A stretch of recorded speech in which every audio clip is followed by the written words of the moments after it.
байгаа. За өдөрдмжин дээр бол одоо 5 сарын 15 хүртэлгээд ингээд заачсан байгаа. За бидний хувьд бол за сургуулиуд менежерүүд маань бас өөрсдөө бодно энэ бүртгэлийг ингэж заавал яг өдөрдмжин дээр хийсэн гэж заавал сонжруулахгүйгээр богино хугацаанд бүртгэлээ хийгээд явах юм бол бидний цаашдын ажлуудад бас зохион байгуулалтын дээр нэлээд тийм арай зэгцтэй болно хаа гэж бодож байгаа. Тэгээ та бүхэн бас асуулт асуух, санал хэлэх зүйл юм хэлээрэй. За хэл бичгийн шалгалтыг бид нар манай их нүүдэл системийн шалгалтын систем байгаа. Ер нь элсдийн ерөнхий шалгалтанд бэлддэг энэ School CGMN гэдэг ийм платформ байгаа. За энэ платформаараа дамжуулж хүүхдүүдээс шалгалтаа авна. За хүүхдүүд маань энэ School CGMN гэдэг платформоор орж бүртгүүлж байгаа. За одоо бол бас нэлээд олон хүүхдүүд за өчигдөр орны байдлаар 1000 гаруй хүүхдүүд бүртгүүлсэн явж ирсэн. Өнөөдөр бол бас нэлээд олон болсон баг. За ингээд системээрээ бүртгүүлээд за бүртгүүлснийхаа дараагаар хүүхдүүд маань төлбөрөө төлж баталгаажуулснаар ингээд хэл бичгийн шалгалтанд орох эрхэн нэгдээд явж байгаа. За энэ түрүүнд хэлэхэд энэ Монгол хэл бичгийн шалгалтыг LMS системүүдээр дамжуулж авдаг ажлыг улсын хэмжээнд нэгдүгээр анх удаа хийх гэж байна. За хоёрдугаар боловсролын үнэлгээний төвийнхэнтэй ингээд байнгын мэдээлэл солилцож ингэж ажиллаж байгаа бас ажил маань бас анх удаа хийгдээд ингээд туршигдаад явж байна. За одоо хүртэл өнөөдрийн хүртэл ингээд боловсролын үнэлгээний төвийнхэн маань бас сервисээ хөгжүүлэлтээ хийгээд нэмэлт юмнуудаа хийгээд ингээд ажиллаад явж байна. За шалгалтыг бол 26 оны 3 сарын 14-ний хагас өдөр байгаа. 14-өөс 5 сарын 15-ны хүртэлх бямб гараг үрт өглөөний 10 цаг өдрийн 14 цагаас гээд ингээд 2 удаа зохион байгуулахаар ийм ерөнхий шалгалтын төлөвлөгөө бол гарсан байгаа. За маргааш 7-ны өдөр одоо туршилтынхаа шалгалтыг хийх гэж байна. За туршилтын шалгалтаар юу хийх вэ гэхээр зэрэг хамгийн гол нь LMS системүүд болон боловсролын үнэлгээний төвийн хооронд мэдээлэл солилцох үйл ажиллагаагаа бодиттойгоор туршиж үзэх ийм ажил байна. За мэдээж бидний хувьд ч гэсэн бас олон сургуулиудаа оруулаад системийнхаа хүчин чадал одоо серверийнхаа дац ямар байна гэдгийг бас ингээд давхар шалгачих ийм зорилготойгоор бэлтгэл ажлаа хангаад явж байна.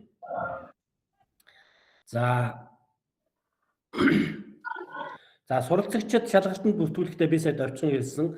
За шалгалтанд бүртгүүлэхдээ манай School MN гэдэг платформоор орж бүртгүүлж байгаа. Энд дээр за мэдээж утасны дугаар, имэйл хаягаа бол заавал бүртгүүлэх шаардлагатай байгаа. Дээрээс нь зураг заавал оруулах шаардлагатай байгаа гэдэг энэ шаардлагуудыг тавигдсан байгаа. За мөн ингээд бүртгэлээ хийж дуусны дараагаар купигээр төлбөрөө төлөөд ингээд суралцагч маань суралцагчийн шалгалтандаа өгөх бүртгэл маань баталгаажж байгаа.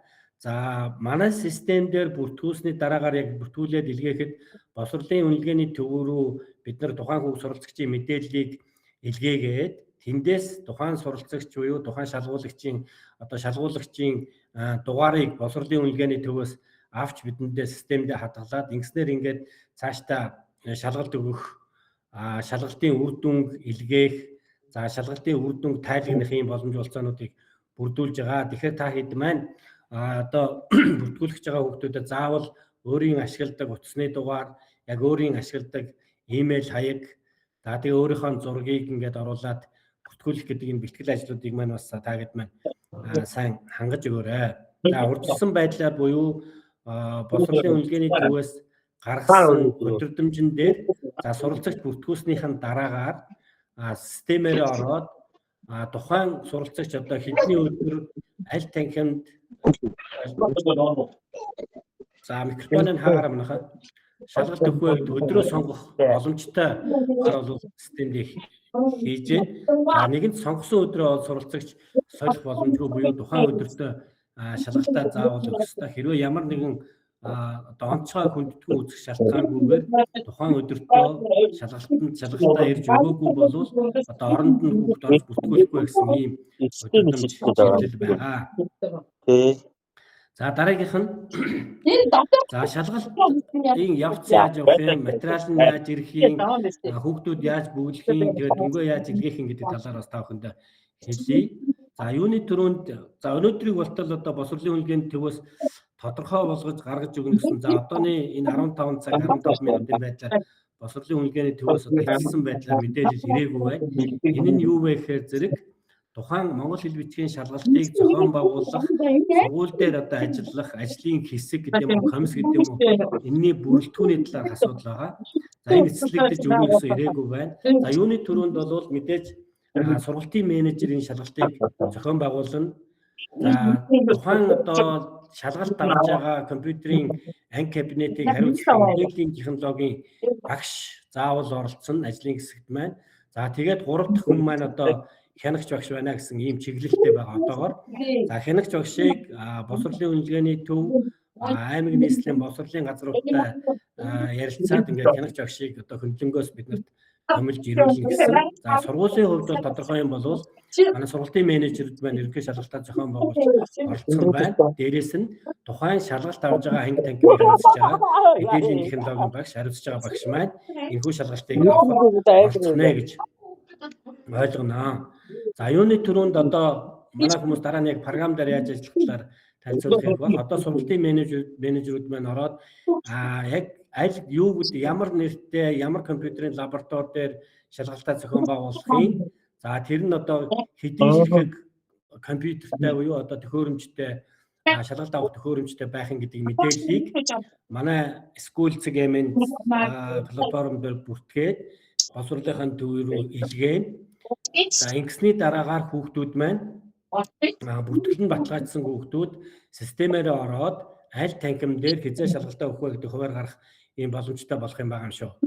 За хоёр дахь асуудал бол шалгалтын хуваарийг татах байгаа. За бид түрүүний хэлсэнчлэн 3 сарын 14-өөс 5 сарын 15 хүртэл хагасаа өдөр болгон шалгалт авна гэдэг ийм шалгалтын хуваарийг боловсролын үнэлгээний төвөөс нэгдсэн системээр оруулсан байгаа. За манай компани хувьд манай системийн хувьд бол энэ шалгалтын хувааруудыг татаад сургалтын менежерүүдэд харуулчихнаа. Өөрөөр хэлбэл нэг системээс бид нар автоматар татсан байгаа гэсэн.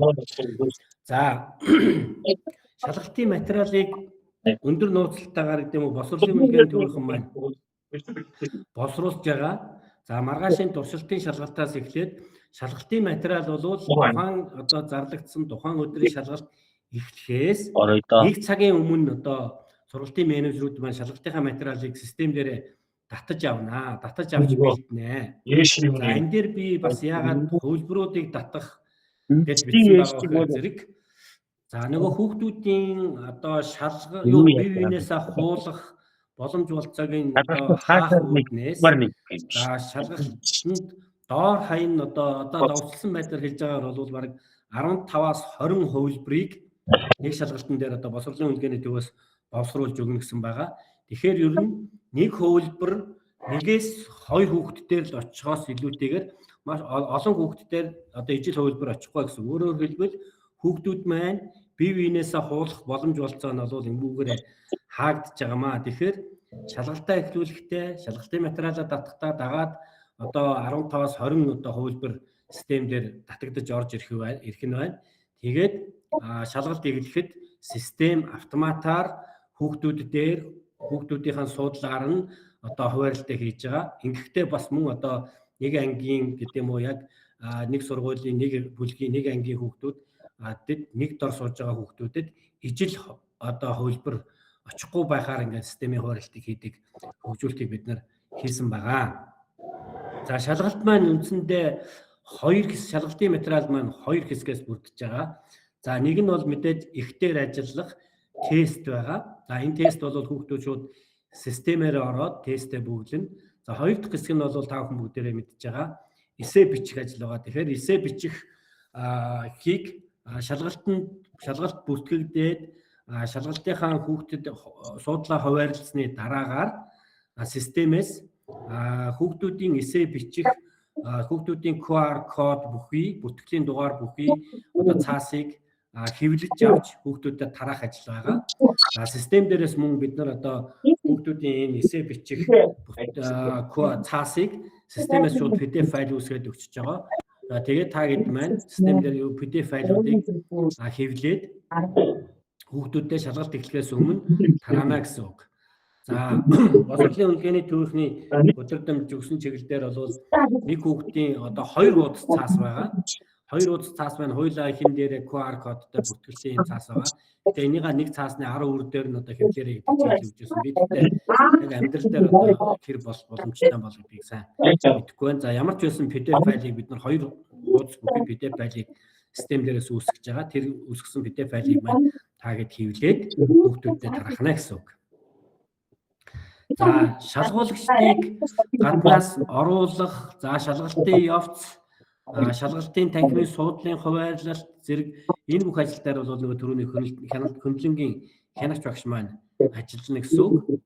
За шалгалтын одоо за ингээд бид нар нөгөө ECA гэлөө эсэлтийн шалгалт өгдөг сайтанд нэвтрэх код болон нууцыг мөн энэ бүртгэлээр бид нар хамт явуулж байгаа. За хүүхдүүдийн нэвтрэх кодыг системээс автоматар үүсгэх шаардлага тавьсны дагуу бид нар системээс автоматар үүсгэж байгаа. За үүнтэй холбоотойгоор хүүхдүүд маань нөгөө систем дээр нэвтрэх нууцугаа маш их мартах асуудлууд гарах байх гэдэг үгнээс бид нар сэргийлж сургалтын менежер, мэдээллийн технологийн багш маань систем дээрээс хүүхдийн нууцугийг хараад ингэж сэргийлж өгч байгаа. Гэхдээ бид нар хүүхдийн бүртгэлийг хийхдээ тухайн хүүхдийн бүртгүүлсэн утасных нь дугаар руу нууцуг болон бүртгэлийнхэн дугаарыг SMS-ээр одоо илгээж байгаа. Тэгэхээр бас хүүхдүүд маань өөрийнхөө ашигладаг утасны дугаараа бүртгүүлээд тэн дээр нь одоо нэвтрэх бүртгэлийн дугаар нууцуг ингээд очихын боломжтойгоор бид нар системийг хөгжүүлэлт хийсэн байгаа. За мэдээж та бүхэн дээр босрлын үнэлгээний төвөөс гаргасан өдөрдөмж бол гардаарчин очсон байгаа бах. Хэрвээ байхгүй бол бидний бүхэн дахиад эндээс өгч болно. За өдөрдөмж даасны дагуу бол саяын бэлтгэл ажлууд хангасныхын дараагаар ер нь шалгалт эхлэхээс 10 минутаас доош хугацааны өмнө хүүхдүүд маань өөрсдийн суудлын дээр суусан байх, шалгалтаа өгөхөд бэлэн болсон байх гэдэг асуудал байгаа. За энэ дээр анхаарах хэд хэдэн ажлууд байна. За юуны төрөнд за танай лабораторич нь одоо 25 компьютертай гэж байгаа бол хүүхдүүд маань шалгалтаа өгөх гээд ороход нөгөө 25 компьютер маань 25-уулаа ажилдаг байх хэвээр, ямар нэгэн асуудалгүй байх хэвээр, сүлжээ нь асуудалгүй байх хэвээр. За нэг талаасаа нэг анхаарах ёстой. За нөгөө талаасаа энэ үнэлгээний төвөөс удаа дараа хэлж байгаа хяналтан дээр онцгой анхаарах нэг зүйл бол өөрийнхөө өмнөөс өөр хүүхдийг оруулаад шалгалт өгүүлждэг асуудлуудаас гарах юм эрсдэлтэй гэж үзэж байгаа учраас энэ чиглэлийн хяналтуудыг нэлээд сайн хийх ёстой. Үүнтэй холбоотойгоор одоо шалгуулагч эрэхтэй, иргэнийхээ үнэмлэгтэй, зурагтай нь за тэгээ бүртгэлийн хуудас, суудлын хуваалтайгаа ирнэ гэсэн үг. За та бүхэн маань шалгалт авах гэж байгаа анги танхимыг зохион байгуулад суудлынх нь хуваарийг гаргаад тэгээд тухайн суудл болгон дээр нь суудлынхаа дугааруудыг их томоор цаасан дээр бичээд хадчих хэрэгтэй. Тэгээ хүүхдүүд маань шууд орж ирээд за би 15 номерын суудалтаа суух хэрэгтэй ба шууд 15 номероо хараад очиод суучих боломжтойгоор ингэж зохион байгуулаарай гэдгийг бас хэлье. За микрофоно хаагаараа манайха. За шалгалтын хэлбэрийг хэлсэн захимаар өгөх, эссе бичих гэсэн ийм хоёр хэсэгтэй байгаа. За захимаар хийгээд дуусангууд захимаар хийсэн шалгалтуудын дүнгууд бол босрлын үнэлгээний төв рүү шууд хариу илгээгдэж байгаа. За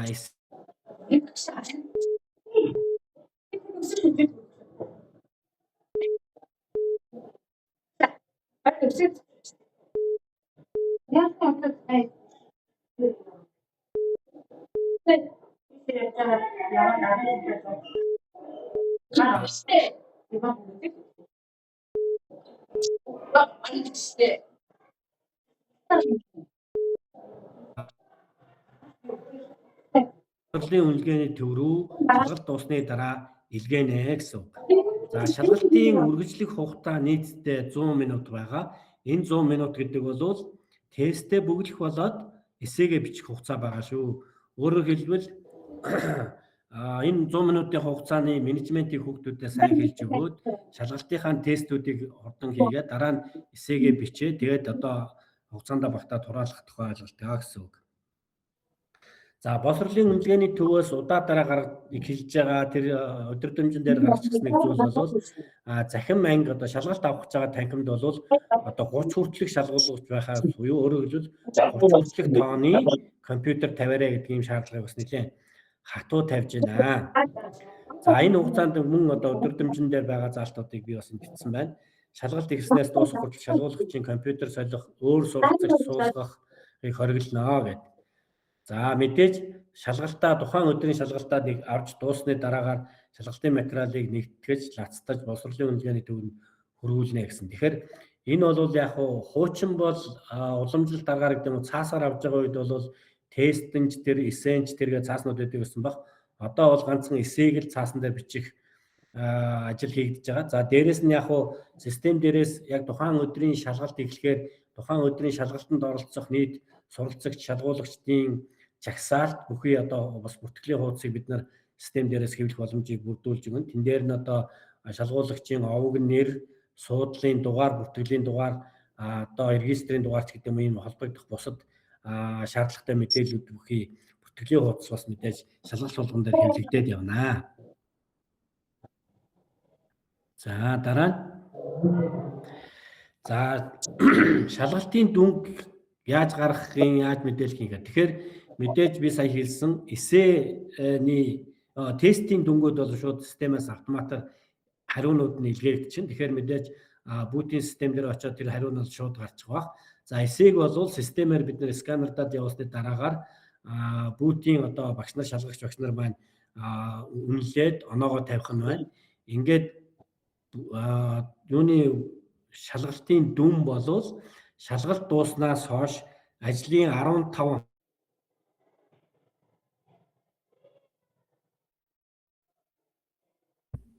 дуу хаагдчихлаа.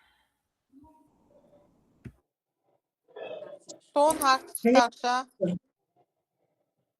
Дуу нэглээ өгшөө. За одоо сонсож байна уу?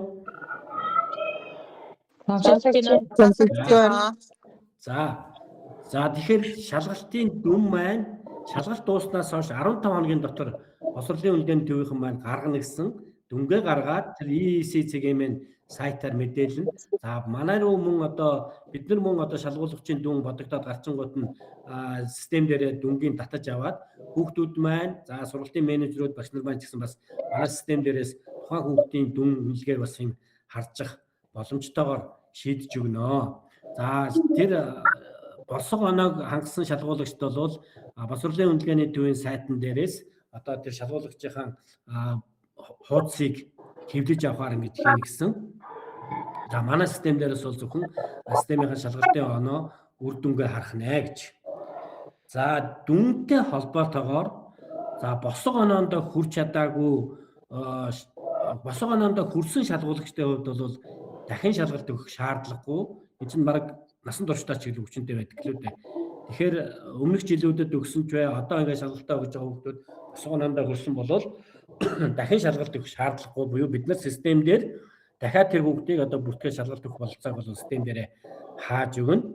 За босго оноонд хүрээгүй төгсөх ангийн сурагчдын хувьд бол нөгөөд бүртгэл нь бол байж байгаа. Гэхдээ нөгөө сургалтынхаа бүртгэлийн хураамжаа дахид төлөөд дахид зөвхөн нэг удаа шалгалтанд орох бололцоотойгоор хийгдсэн байгаа. За өдөрдмжин тэгж гарсан бид нар систем дээр ч гэсэн тухайн хүүхэд дахиад нэг удаа шалгалтаа өгөх боломжийг бол нээж өгж байгаа. За 11 дугаар ангийн одоо босго оноонд хүрээгүй хүүхдүүдийн тухайд бол шалгалтанд хамрагдсанаас хойш 30 хоногийн дараа гэдэг ийм хязгаар тавьсан байгаа. За энэ бол мэдээж ялангуяа Улаанбаатар хотын болоод аймгийн төвүүдийн нэг олон хүүхд шалгалт өгөх сургуулиудын тухайд бол бас хүндрэлтэй байдал үүсгэхээс сэргийлж юуны төрөнд одоо 12 дугаар ангийн хүүхдүүдэд их л шалгалтыг нөгөөлөх зохион байгуулалтын ажлуудыг хийх шаардлагатай байдлаар өдөрдмжин дээр ийм зүйлүүдийг оруулсан гэж харж байгаа. За дараагийн хэсэг нь за ер нь би түрүүний хэлсэнчлэн 3 сарын 14-өөс 5 сарын 15-ны хугацаанд улс орон даяар 1 цагаас яг өглөөний 10 цаг өдрийн 14 цагаас нэг цагт бүх сургуулиудын шалгалтыг аавна. За шалгалтыг мэдээллийн технологийн болон түрүүний багш нар сургалтын менежер маань зохион байгуулж хяналт тавьж ажиллана. За хянагч багш бол түрүүн би бас товчхон хэлсэн тухайн өдөр шалгалт өгөх хүүхдүүдийн бүртгэлт хяналт хийн. Хүүхдүүд шалгалтаа өгөхөөр эргэтэн хяналт хийн, суудлал дээр нь хяналт хийн, шалгалтын явцад бас хяналтуудыг хийн. За дээрэс нь одоо эсэйг хураа авч баталгаажуулж гарын хэсэг зурна. За бусад одоо бүх хяналтын үүргүүдийг гүйцэтгэнэ.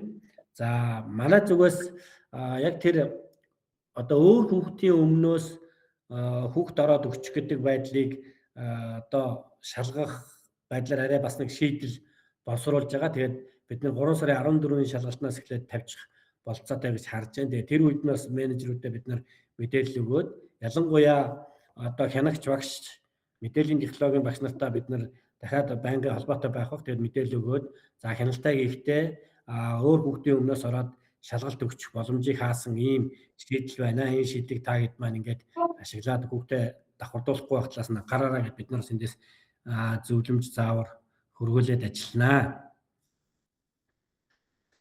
За энэ бол яг хуу дандаа өдөрдмжин дээр байгаа зүйлс мэдээж та бүхэн бол олон жил шалгалт зохион байгуулсан туршлагатай менежерүүд байгаа учраас мэдээж энэ бэгдэж байгаа байх. За гар утас ном, тойлогчиг ухаалаг, цаг, жихвч зэргийг авч орохгүй байх. За өөрийнхөө оронд хүн оруулсан эсвэл өгсөн хувилцсан тохиолдолд сургуулийн удирдлага тариуцлага түлээлгэнэ гэсэн юм байна. За шалгуулагчийн тооноос хамарч шалгалтыг аль болох богино хугацаанд зохион байгуулах гэдэг. За тухайлбал тэгээд шалгалтын анги компьютерийг бүрэн дүүрэг ашиглах. Тухайлбал одоо юу гэдэг нь хөдөө орон нутгийн сургуулиудын шалгуулагч хүүхдүүдийнх бол 12 дугаар ангийн хүүхдүүд нэг 20 гэдэг хүүхдтэй сургуулиуд маш олон байгаа. За тэгэхээр энэ одоо цөөхөн хүүхдтэй сургуулиудад бол заавал энэ 18 9 удаагийн шалгалтын дээр өдөр болгон 1 2 хүүхд шалгалт өгүүлээд байх шаардлагагүйгээр та хэд маань менежерүүд маань бүртгэлээс маш сайн шахаад зохион байгуулад тэр нэг шалгалт өгч байгаа 12 дугаар ангийн 25 хүүхдтэй бол одоо юу гэдэг 3 сарын 14-нд өгүүлчих гэдэг юм эсвэл 3 сарын 21-нд өгүүлчих гэдэг юм 28-нд өгүүлчих гэдэг юм ингээд нөгөөд 18 удаагийн шалгалтаас аль нэг шалгалтуудыг сонгоод ингээд шалгалтаа хүүхдүүдэд бөөнөр нь хамруулад оруулах байдлаар зохион байгуулалтаа хийгээрээ бид нар ч гэсэн систем дээр бас тэр боломжуудыг нээж өгөө гэж ингэж бид нар ярилцж байна. Өөрөөр хэлбэл одоо сумын дугаар сургууль одоо за манайх бол 3 сарын 21-нд 4 сарын 15-нд гэдэг ч юм уу ингээд шалгалтуудаа өгөө гэд шалгалтаа өгнө гэж зохион байгуулалтаа хийчих юм бол хүүхдүүд маань бүртгүүлчээд ороод нөгөөд өгөх шалгалтаа сонгоход танай сургуулийн зохион байгуулалт хийсэн шалгалтуудаа хизээ авах гэж байгаа гэдэг зөвхөн тэр шалгалтуудын мэдээлэл гарч ирээд тэр шалгалтуудаа хүүхдүүд маань сонгоод ингээд одоо анги дүүргэлтэй шалгалтынхаа кабинет компьютерийг бүрэн дүүрэн ашигласан байдлаар ингээд шалгалтаа авчих боломж олцоо бүрдүүлээд ажиллавал хаана одоо ажлаа хөнгөвчлөх ийм боломжтой гэж харж байна. За мэдээж баг одоо 18 удаа өгөөж нэг арай гэж шалгалт хүүхдүүд маань амжих тийм сургуулиуд мэдээд байгаа. Ялангуяа хотын одоо том сургуулиуд дээр бол за энэ сургуулиудын хувьд бол баг хагасаа өдөр болгон авах бах. За хэрвээ боломжтой бол та хэд 2 лаборатори орч юм уу зэрэг бас аваад ингээд зохион байгуулалтаа хийх. Аль болох тэгэхээр шалгалтаа зохион байгуулалтаа компактны байх их олон сунжирсан ажил болохгүйгээр тодорхой нэлээд сайн зохион байгуулалтаараа хүүхдүүдэд бүртгүүлээд зохион байгуулалтаар оруулаад зохион байгуулалтаар богино хугацаанд шалгалтыг зохион байгуулах юм бүрэн болцоотой гэж харж байна. Гэхдээ мэдээж нөгөө талд нь бол хүүхдийн тухайн одоо 1 удаа шалгалтанд орлоо гэхэд онцон хүүхдүүдэд маань эргээд шалгалтаа өгөх боломж олцоог нь бол мэдээж нээх ёстой. Тэр боломжийг нь бол бүрдүүлчих ёстой гэж. За сургуультай манайх яаж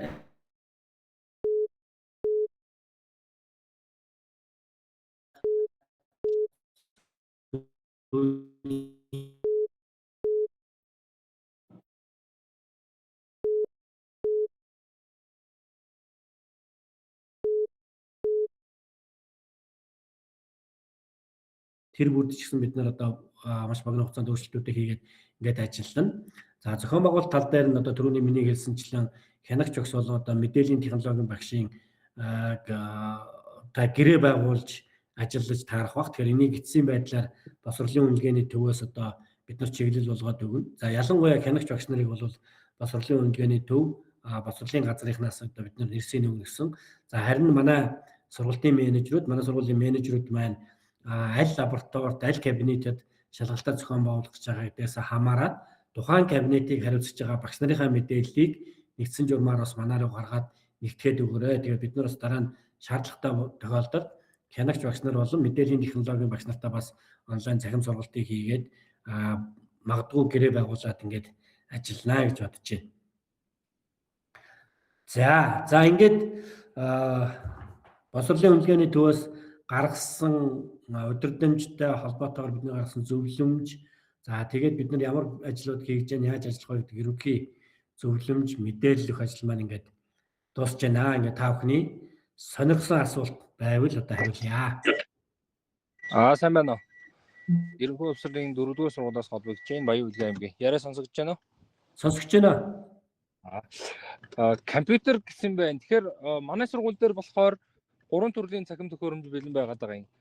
Таблет, Wellbook, Chromebook ч байхгүй. Таблет, Wellbook хоёр л байгаад байгаа юм. Тэгэхээр нөгөө шалгалтын систем нь заримдаа нөгөө юунуудыг дэмжихгүй байх тохиолдлууд байдаг шүү дээ. Тийм асуудал байгаа юу байхгүй болов? За таблет Chromebook дээр таблет дээр за ер нь аль алинд нь бол асуудал гарахгүй. Өөрөөр хэлбэл манай програм бол нөгөө веб програм байгаа. Тэгэхээр веб браузер дэмждэг төхөөрөмжүүд дээр бол саадгүй ажиллана гэсэн үг. За сайн байна уу? Нийслэлээс холбогдож байна уу? За энэ нөгөө зөвлөмжтөр камераар байршуулах ёстой гэсэн байсан шүү дээ, тийм ээ. Тэгэхээр одоо камерыг яах ёстой вэ? Дөрвөн болон цаавал байх ёстой мó? Одоо чинь байхгүй байгаа шүү дээ. Ангууд тэрийг бол бид нар боловсролын үнэлгээний төвөөс лавлсан. Тэгээд заавал одоо үнэхээр ингээ боломжгүй бол одоо заавал байх шаардлагатай байхгүй. Боломжоор аль болох боломжоор камера одоо байрлуулаарай. Эсвэл камертай лаборатори дээр аваарай гэж байгаа. Тэгээ нөгөө камерын хяналтын хамгийн гол юм нь болохоор нэгдүгээр нөгөө нэг хүүхдийн өмнөөс өөр хүүхд ороод шалгалт өгчих асуудал. За хоёрдугаарт нь шалгалтын үнэлгээ дүн эцэлтэй холбоотойгоор ямар нэгэн санал гомдол ч юм уу гарах юм бол бас тухайн хүүхэд хаана сууж яасан, яаж өгч яасан гэдэг талаар хяналт хийх шаардлагатай гэсэн ийм хоёр зүйлийг бол хэлсэн байгаа. Тэгээд үнэхээр одоо ойлгомжтой байгаа. Одоо бүх сургуулиуд үнэхээр камержуулахын боломж болцоо ямар байгын камертай хэд байдیں۔ Тэгэхээр тэрийг бол одоо бас заавал гих зүйлгүй аль болох боломжоор шийдэрэй гэдэг чиглэлийг өгсөн байгаа шүү. Сайн байна уу? За баярлалаа. Дараагийн асуулт маань энэ хагасаа өдөр ажиллаж байгаа багш нарын цалин хөлсний асуудал байгаа тийм ээ. Энийг яах вэ? За би түрүүний хэлсэн нөгөө өнөөдөр бол эцсийн байдлаар үнэлгээний төвөөс шийдвэрээр гаргаад хэлнэ гэсэн хэлээгүй байна. За урдсан байдлаар бол бид нарт хянагч багшийн зардал, за магадгүй дээрээс нь мэдээллийн технологийн багшийн зардлыг би түрүүн тэр презентацийн дээр бичсэн байгаа.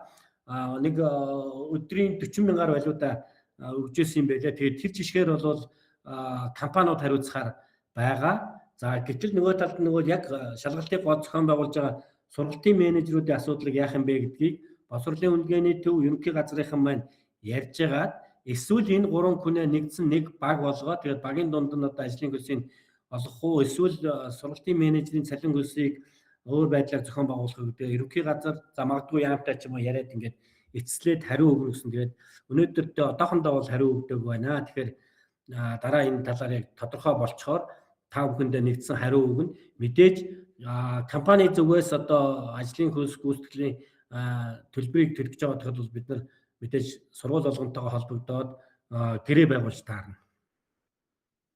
Багшаа өдөртөмж дээр нэг ангид 30 хүүхэд гэдээсэн. Манай сургуулиар болохоор яг 64 хүүхэд байгаа даа байхгүй юу. Тэгээ яг 3 анги гэхгүйгээр нэг ангидаа 32 хүүхэд байдлаар зохион байгуулж болох болоо яах бол? Аль сургууль үлээ? Орон таймыг 1-р сургууль. Та хэд маань нөгөө шалгалт өгж байгаа хүүхдийн тооч нь яаж багтахаар байна уу, амжихааргүй байна уу гэдгийг хараараа нэгдүгээр. За хоёрдугаар нэг танхимдаа 64 хүүхэд суугаад шалгалт өгч болцоод тэр нь одоо шалгалтыг нөгөө хуулах эрсдлээс гайгүй гэж үзэж байгаа бол зүгээр мэдээллийн технологийн багш нь бол нэг байгаад хоёр кабинеттэй мэдээлсэн хоёр кабинеттээр бол асуудал ингээд тий 3 кабинет гэхгүйгээр хоёр мэдээлсэн кабинеттэй 32-оор нь авах боломж байгаа юу гэж өдөртөмжөд манай менежер яг уншиж өгсөн. Тэгээд нэг ангид 30 хүүхэд байгаа даа байхгүй. Тэгээд макс нь 30 болов 3 ангид зохион болох юу ч гэсэн асууя гэдээ ярилцсан. За 32 хүүхэд бол би асуудалгүй гэж бодож байна. Хоёр хүн. За дээр нь хэд нэг юм асуучих. Одоо жишээ нь 3 ангид зохион байгууллаа гэж бодоход 3 мэдээлэл технологийн багш байх хэрэгтэй тийм ээ. Нэг багш дунд нь хөөх боломж. Мэдээллийн технологийн багшаа боломжоор байвал за ямар ч гэсэн 2 байвал дунд нь нэг мэдээллийн технологийн багш байж болно. Хянагч нар бол заавал ангидаа байх хэрэгтэй гэдэг шаардлага тавьж байгаа. 2 анги байгаад нэг багш 2 тал руу явна гэж үү. тэгж хэлж байна тийм ээ. Гурван кабинетд хийхээр төлөвлөд байгаа. Нийтдээ 240 гаруй хүүхэд байгаа. Тэгээд 3 кабинеттай одоо 3 мэдээлэл зүүн бас болохгүй бол техник технологи мэддэг бас боломжийн нэг багш нэмээд оруулаад хамгийн гол нь би нэг ойлгохдоо юу ойлгоод байна гэхээр хянагч багш гэдэг гайхуу гаднаас 3 хүн ирэх юм байна.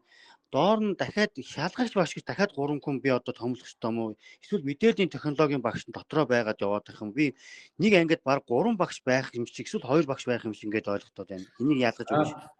Боловсролын үнэлгээний төвхний удирдамж гаргасан за бид нар төгсөн чиглэлээр бол ер нь 2 хүн байна гэж хийж байгаа. Тэгээ бид нар энэ зөвлөмжөө бид нар таавхан руу бас явуулсан. Тэгэхээр мэдээллийн технологийн багш маань юу хийх юм, хянагч багш маань юу хийх юм гэдээ бид нар бас нэлээд дэлгэрэнгүй гаргацсан байгаа. Тэгээд үүний дараагаар бүх менежерүүдэд бид нар энэ зөвлөмжөө бас удирдамжтай хөргүүлчихье. Тэгэхээр тодорхой болох байх. Шалгагч багш байна гэж бас хэлээд байгаа юм та. Шалгагч багш. Шалгагч багш, хянагч багш хоёр чинь нэг шүү ер нь бол. За тийг асуусан. Хоёр зүйл асуусан юм аа. Энэ эстерик шалгалтын төлбөр нь 20,000 болоод нэмэгдсэн юм байна тий. Энэ талд ер нь 20,000 байсан юм байл шүү багшаа. 20 байгаагүй шүү дээ. 10 байгаагүй. Өмнө 10 байсан. Тэгвэл 20 болгоо нэмсэн. 5,000 байсан юм байлээ тавшаа. Тэгээд 5 ч байсан. Өнөөдөр 2 жил 20 болчихжээ. За дээрээс ихний шалгалт төлбөргүй байсан. Харин төлбөргүй байсан. Одоо бол бүх хүүхдүүд төлбөртөө 12 дугаар ангийн хүүхдүүд унсан тохиолдолд дахиад нэг удаа төлбөрөө төлөөд орох боломжтой. 10-11 дугаар ангийн сурагчид тэнцэх хүртлээр магадгүй 20,000-ыг төлөөд өгөөд байх нэ. Тэгээ энэ яасан огцом нэмэгдсэн юм бэ? Энэ дээр танай компанитай холбоотой мэдээлэл байна уу гэж нэгдүгээр асуух гэсэн. За хоёрдугаарт нь маргааш туршилт хийхэд 10 хүүхдийн нэг одоо ихнүүдэлтэй системтэй сургууль бол 10 хүүхдийн л одоо туршилтанд орох юм байна гэж ойлголоо. Тэгээ 10 хүүхдийг оруулчаад нөгөө систем сургууль дээр гацж гин үгүй юу, тоног төхөөрөмж ямар байна гэдгийг магадлаа цаашаа 14-өөс үндсэн шалгалтууд руу ороод явхад хэрвээ одоо эрсдэл үүсвэл энийг хянах боломжтой том муу юм уу? Маргааш туршилтандаа ядаж нэг ангийнхаа 30 хүүхдийг оруулаад туршиж үзэх боломж байхгүй байсан юм уу гэдэг хоёр зүйлийг асуух гэж байна. Яагаад гэвэл хагасаа өдөр амралтын өдөр тэртээ тэргүүл одоо менежерүүд ажиллана, мэдээлэл зүйн багш нар ажиллана, одоо нөгөө бүхэл одоо сургуулийг хариуцаж ажиллаж байгаа ажиллах гэж байна. Дээрээс нь сургуулиуд дээр очиж хяналт хийх гэж байгаа багш нар одоо хагасаа өдөр маргаашнаас эхлээд ажиллах гэж байна шүү дээ. Тэгэхээр энэ ажлыг үр дүнтэй болгохын тулд 10 хүүхдээр хянах биш 30 хүүхд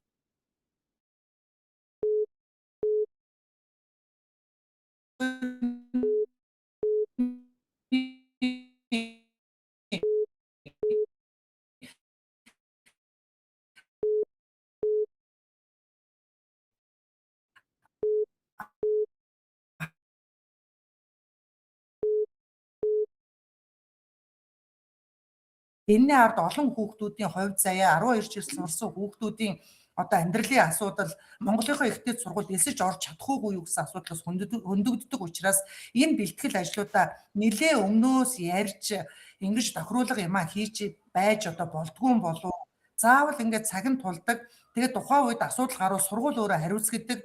За ингээд мэдээлэл зүйн багш нарыг бид нар бол манай дүүрэг сонгой хайрхан дүүрэг жишээлх юм бол одоо сургууль болгон руу явж байгаа хоёр хүний бүрэлдэхүүнтэй хянагч дотроо нэг нь мэдээлэл зүйн багшийг явуулах зүгээр гिचж байгаа байхгүй юу. Тэгвэл мэдээлэл зүйн цаг хэд байдаг үлээ сургууль дээр байж байгаа мэдээлэл зүйн багш нар чи хэд байдаг үлээ хэдэн гадагшаа явж хэдэн дотроо байгаа 3-4 анги зохицуулах үлээ.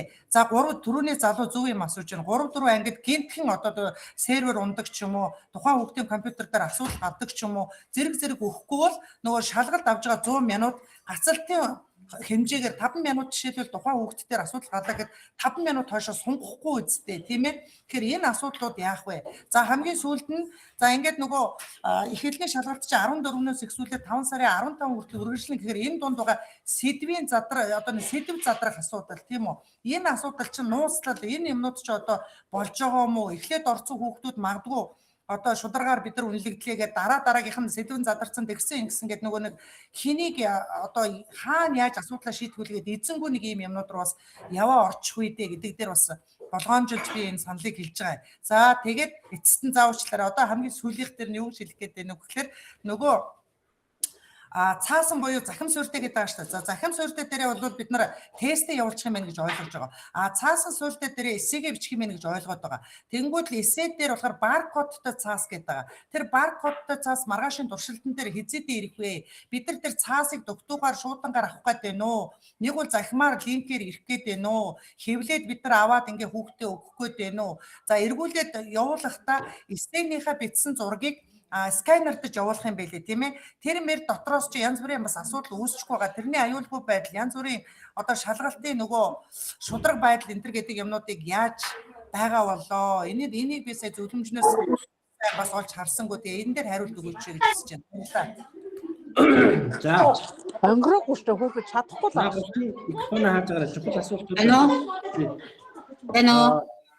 За түр би хариулах эхлээд түрүүчнээс Нэг юм хариулт орооч.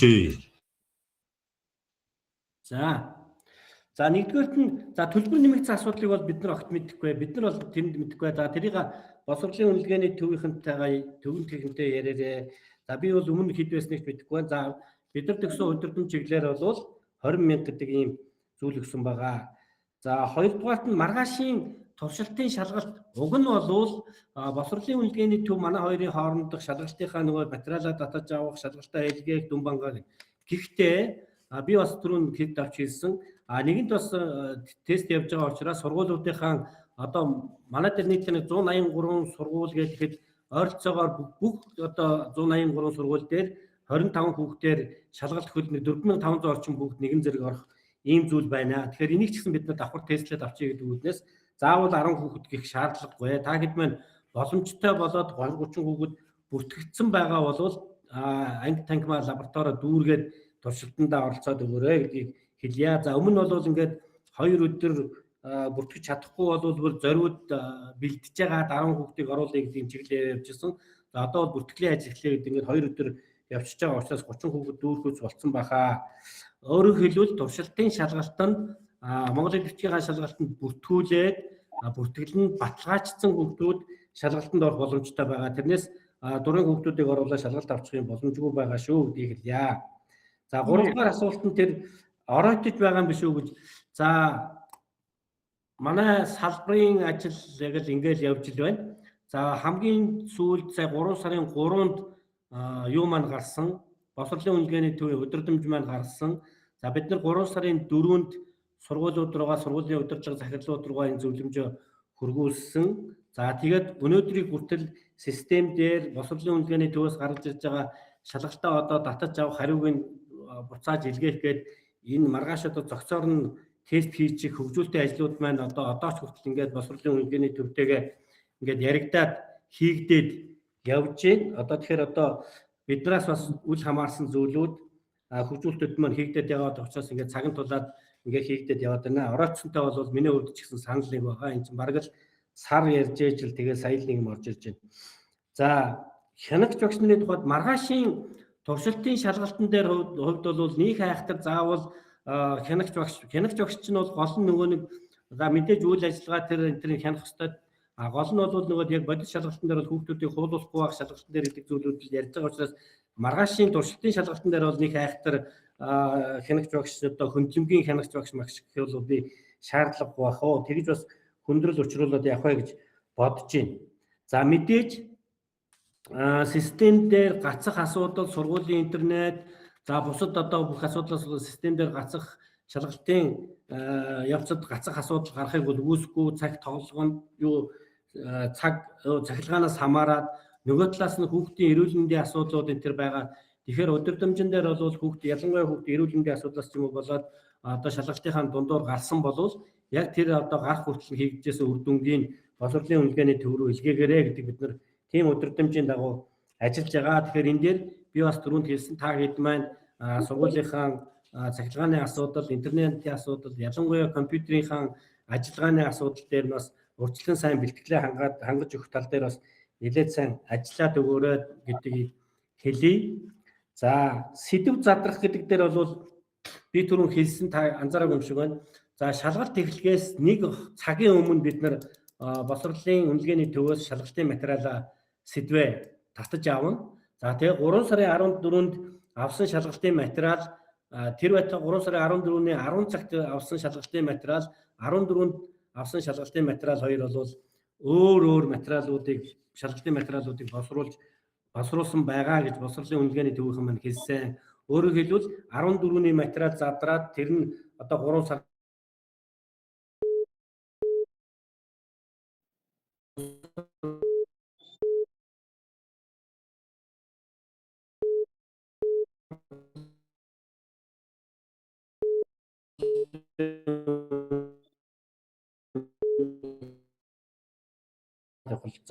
чирэгч одоо задарч байгаа гэж хэлэх хэрэгтэй юу?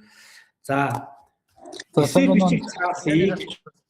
эсээ бичих цаасыг хаа нэгтээс хэвлж ирэхгүй, хаа нэгтээс шуудангаар ирэхгүй та бүхэн маань систем дээрээсээ түрүүний миний хэлсэнчлэн за шалгалтынхаа материалыг татаж аваад шалгалтынхаа материалыг боловсролын үнэлгээнээс татаж авна гэдэг маань тухайн өдрийн шалгалтын материал хэдэн хувилбартай байхын 5 хувилбартай юм уу, 10 хувилбартай юм уу, 20 хувилбартай юм уу энэ хувилбаруудаа татаж аваад тэгээд тухайн өдөр танай сургууль дээр тухайн одоо лабораторид хэдэн хүүхэд шалгалт өгөх гэж байгаа вэ гэдгээс хамаарат тэр хүүхдүүд дээр систем маань шалгалтын материалуудаа хуваарлаад за ингээд хуваарлаад суудал дээр шалгалтын материал хуваарлсныхаа дараагаар эсээ бичих QR кодыг одоо хэвлэл QR код бүхий файлыг бид нар систем дээрээс PDF-ээр үүсгээд өгч гэн. За тэр үүсгэсэн PDF файлыг та хэд маань хэвлээд шалгуулагч нартаа өгнө гэсэн үг. Тэгэхээр та хэд маань юун дөрвөнд хурдтай хэвлэдэг принтер байх хэрэгтэй байх нь байна. За эсээ бичээд дуусныхан дараа хурааж аваад сканерт учраас бас нэг гайгүй шиг сканертай байх нь байна. За ийм учраас нөгөө энэ сканерт хэвлэх энэ ажлууд бас нэлээд ажлууд байгаа учраас заавал нөгөө мэдээллийн технологийн багшийг ажилуулаарай гэдэг шаардлага тавигдаад байгаа нь бол энэтэй холбоотой шүү. За шинэ зууны өдрөдөө сургуулиас авах гэсэн юм аа. Хүүхдүүдийг бүртгүүлсэн шинэ зууны өдрөдөө сургууль тэгээ эргүүлээд маргааш шалгалтанд бүртгүүлсэн байгаа. Тэгээ хүүхдүүдийн суудлын өөр гарч ирээгүй. Хүүхдийн талбараас орохоор нөгөө хэл хвчэгт бүртгүүлсэн гэдэг тийм талбар гарч ирэх хэрэгтэй баг. Тэр нь болохоор орж ирээгүй байгаа. Тэгээ маргааш одоо эхлэх цагт нь яаж хүүхдүүдэд оруулаад одоо сэдэг бол менежер авах юм шүү дээ боловсролын газар үнэлгээнээс одоо хэл бичгийн эсээ бичих нөгөө хуудас хянагчаас гарч ирнэ гэсэн одоо мөн адилхан тэр хаанаас хэл бичгийн юу эсээ бичих хуудас гарч ирэх хүүхдүүдийн талбар яаж нээгдэх вэ манайдар орж ирээгүй байна. Би сая танд дөнгөж сая яг наадах шиг би тайлбарлаад дууслаа. Өөрөөр хэлбэл шалгалт эхлэхээс 1 цагийн өмнө шалгалтын материал ирнэ. Шалгалтын материал ирснийхэн дараагаар хувилбаруудаа татаж авч агаад хүүхдүүдтэй суудлын нөгөө шалгалтын вариантуудаа хуваарлнаа. Хуваарлагдсныхэн дараагаар эсээ бичих цаасыг хэвлэж авнаа. Тийм учраас одоогоор бол юу ч харагдахгүй байгаа. За хүүхдүүд ороход маргаашийн туршилтын шалгалт харагдчихж магадгүй өөр бол одоогоор харагдах зүйлүүд бол байхгүй байгаа. Нэг талаас нөгөө талаас манайх системийн хувьд за маргаашийн туршилтын шалгалтыг өнгөрөөгөөд за 3 сарын 8 одоо баярын өдөр, амралтын өдөр ингээд 3 сарын 9-өөс бүртгэлээ баталгаажуулсан хүүхдүүд маань систем рүү орохоор зэрэг одоо тухайн сургуулиудаас нөгөө шалгалт авах өдрүүдэд хуваараа зоогоод өгчөнгүүд тэр шалгалт авах хуваарууд маань харж ирнэ. Энэ дээрээс хүүхдүүд маань хэдний өдөр шалгалтаа өгөх вэ гэдгийг сонгоод явна. За нөгөө талд нь бид нар түрүүний миний хэлсэн шалгалтыг бас зохион байгуулалттай эмх цэгцтэй явуулах үүднээс хэдийгээр одоо хүүхдүүд маань шалгалтынхаа хуваарт өдрүүдийг сонгосон ч гэсэн сургалтын менежер мэдээллийн технологийн багш уу тухайн сургалтыг зохион байгуулж байгаа тухайн сургуулийн ажлын хэсэг комиссийнхан маань одоо шалгалт өгөх өдрийн хуваарийг бас нэгдсэн байдлаар зохион байгуулахын боломж олцоог бид нар систем дээр бүрдүүлээд ажиллаж байна. За дахиад нэг юм асууя. Энэ нөгөө сургалтын менежерүүд чинь скул гэдэг платформ руу орох уу тий? За их нүүдэл систем дээрээс шууд шилжин. Гэхдээ их нүүдэл систем дээрээ хэн гэдэг сургалтын менежер нь энэ Монгол хэл бичгийн шалгалтыг зохион байгуулахын хэн гэдэг мэдээллийн технологийн багш нь энэ шалгалтыг зохион байгуулахын гэдэг тохиргоог их нүүдэл систем дээрээ хийчихэд тэр багш нар дээрээс тэр багш тэр сургалтын менежер дээрээс Монгол эдийн шалгалтыг зохион байгуулах School платформ руу шууд их нүүдэл системээс шилжчих юм боломжтойгоор хийсэн байгаа. За тэрийг одоо хизээ хийх вүлээ өглөө их Одоо бид нар ингээд сургалтаа хийчихэн тэгээд тэрний дараагаар та хэд маань сургалтын дараагаар хийчих болцоотой болж байгаа. Сайн байна уу? Нэг юм байна. Тэрийг хийх зааврын нөх юм уу? Ямар заавраа? Нэгээрээ цувё. За сайн байна уу агш? Сайн байна уу? Би нэг юм асуусан юм аа. 10-11-р ангийн хүүхдөөс шалгалтанд ороод за тэнцэхгүй байлаа гэхэд 30 хоногийн дараа өгч болох юм байна. Харин 12-р ангийн хүүхэд нь яах вэ? 12-р ангийн хүүхэд бол нөгөө хариу нь ажлын 15 хоногийн дараа гарчна гэж байгаа шүү дээ. Тэгээд хариугаа гарангуут нь хариунд хэрвээ босгоононд хүрээгүй болвол дахиж шалгалтынхаа хураамжийг төлөөд дахиад шалгалтаа өгөх хэрэг нь нэгднэ гэсэн үг. Гэхдээ 30 хоногийн дотор юм уу? Үгүй арай жаахан өөр хугацаанд болцоотой болно гэсэн үг. Гэхдээ хүүхдүүд маань дахин шалгалтыг бол зөвхөн нэг удаа өгнө гэж журмалсан байгаа.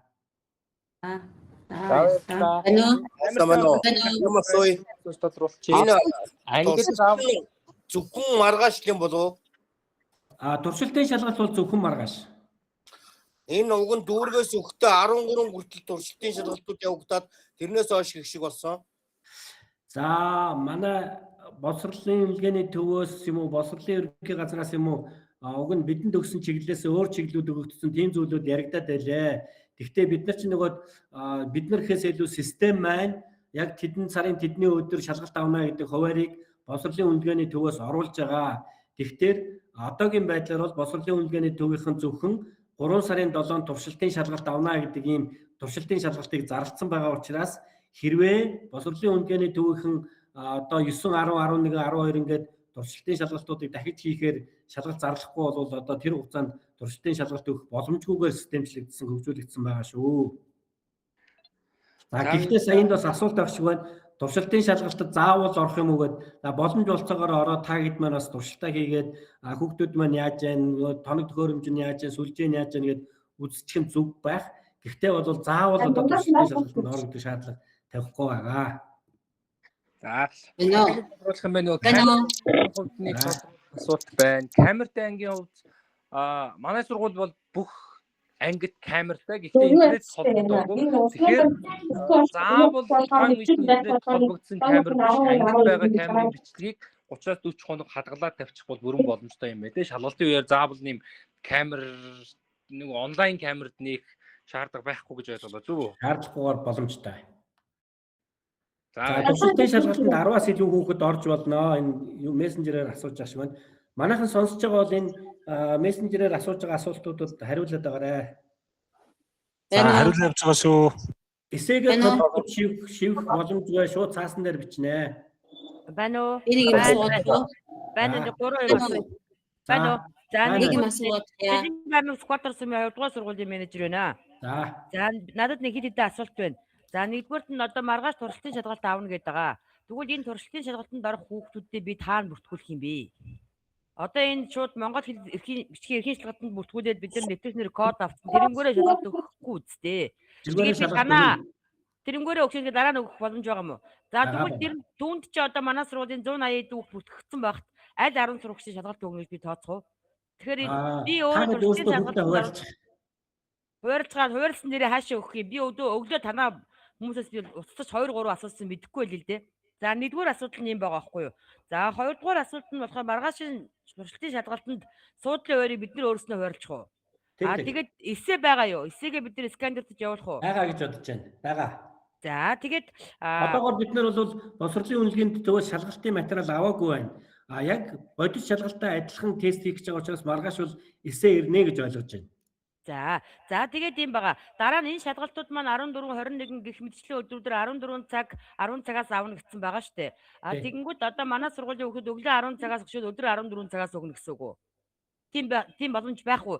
Эсвэл нэг сургуулийн хүүхд тагсаа өдөр болгон 10 цагаас юм уу эсвэл 14 цагаас нэг удаа өгөөл нөгөө хянагч багш мэдээллийн технологийн багш менежерүүд нь 10 цагийн шалгалтын дээр байгаад 14 цагийнх дээр байхгүй юм эсвэл бүтэн өдөр байх юм уу?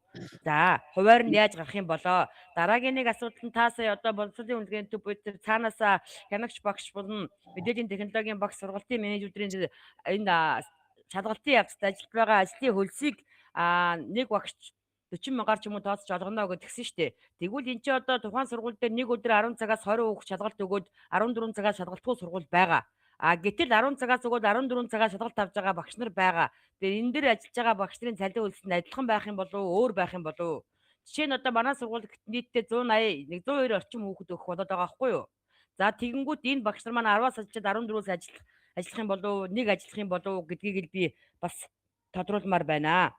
За тэгээд сая та 3 сарын 9-өөс өмнө нөгөө бүртгүүлсэн хүүхдүүд маань суудлын хуваар гараад ирнэ гэсэн шүү дээ.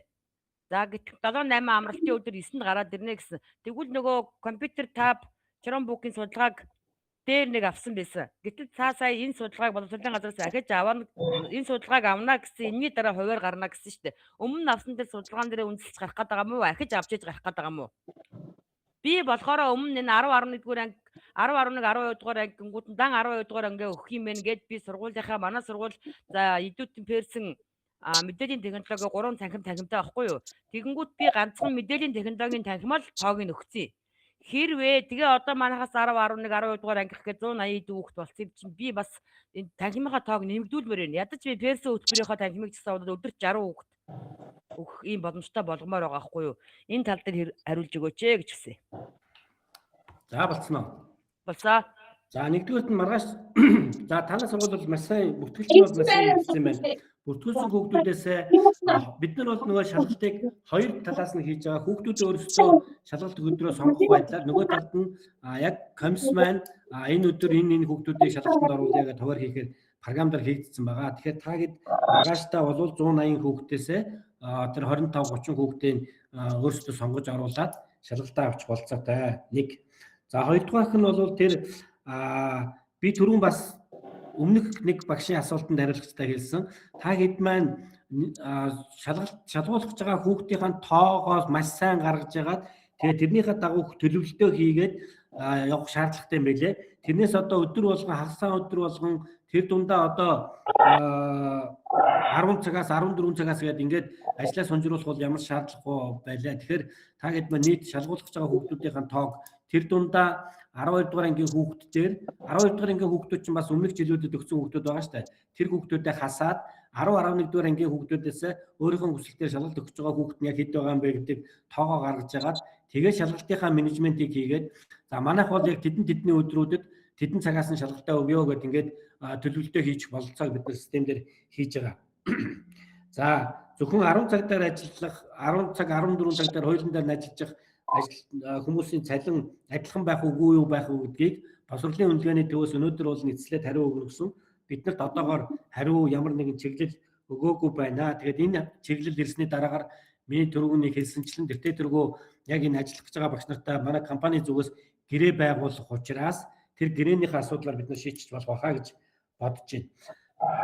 За дараагийнх нь бол тэр PC-ний судалгаа. PC-ний судалгааг бол бид нар ер нь урьдчилсан байдлаар авсан. Нөгөө 12 дугаар ангийн хүүхд 10 12 дугаар ангийн хүүхдтэй тоотоо нь хамааруулад ер нь ийм хугацаанд шалгалтаа өгөх боломжтой юм уу, боломжгүй юм уу, эсвэл өндөр эрсдэлтэй сургууль байна уу гэдэг байдлаар манайх урьдчилсан байдлаар судалгаа авсан байгаа. Дахиж бол бид нар судалгаа авахгүй. Одоо энэ сургалт дуусныхын дараагаар систем нэгтгэх зэрэг та бүхэн өөрсдөө системээр ороод шалгалт өгч байгаа кабинетаа бол өөрсдөө нэгтгэнэ. Тэн дээр нэг кабинеттай авах, хоёр кабинеттай авах та бүгдийн одоо сая нөгөө шалгалт өгч байгаа хүүхдүүдийн тооноос хамааруулаад шийдэх асуудал учраас та хэд өөрсдөө шийдээд байна. Тэрнээс заавал зөвхөн нэг кабинетанд өгөөш шүү гэдэг юм уу, өмнө судалгаагаар илрүүлсэн кабинетаараа шалгалт аваарай гэдэг зүйл байхгүй. Аль сургууль, аль кабинет дээр хэдэн компьютераар ямар шалгалт авах юм бэ гэдгээ систем дээр бүртгээд тэр бүртгэгдсэн мэдээлэл чинь боловсролын үнэлгээний төв рүү бас илгээгдээд тэн дээр бас давхар хяналттай явах юм аа. Тэгэхээр сургалтад та гэдэг нь өөрсдөө зохион байгуулна гэсэн кабинетээр асуулт. За дараагийн асуулт. Таблетаар авч болно гэсэн үг үү тэгээд? Таблетаар авч за уг нь бол яг бусад компаниуд аль сургуулиуд таблетаар авч болох гэдэг байгаа. Энэ чинь 14 дугаар сургуулиас ирж байна. За би дахиад яг боловсролын үнэлгээний төвөөс тодруулчихад тэгээд яг тусгайлан хариу өгье. За сайн байна. Асуулт байна. За дэлгэр бас таблетаар авч чадах юм уу? Говьтон дэлгэр. адилхан. За таблетыг бид нар нэгдсэн байдлаар тодруулаад тэгээд хариултаа өгье. Ер нь бид нар тавилтээр авахаар бэлдээд байгаа шүү. За. Хоёрдугаар нэг юм асуулт байна. Маргаашийнхаа одоо ерөнхийдөө таны ярьсан маргаашийнхаа туршилтын сонгуул билегийг яаж авах уу? Тэр ирэх нөгөө эсрэг нөгөө хайлаа хаанаас татаж авах уу? Энэ мэдээг хэлж өгмөр шүү дээ. Тэр одоо бид дараа нь Би явах юм багсаа. Энэ би явах. програмд дараа нь заах гэд байж бид нар Одоо хүлээж. Ормын саналыг Мөнх эрдэнэ сургалтаа явуулъя. Мөнх эрдэнэ сургалтаа явуулъя. Одоо дараагийнхаа асуудал руу орё манайхаа. Нөгөө яг маргааш яаж шалгалт авах вэ? Яах юм гэдэг алхмуудаа мэдэхгүй бол Тайлбарлаж хэлэх юмнуудаа эхлээ хэлчихээ дараа нь асуултаа саналаа Тэгээд одоо та програмынхаа сургалтыг авчих. Тэгээд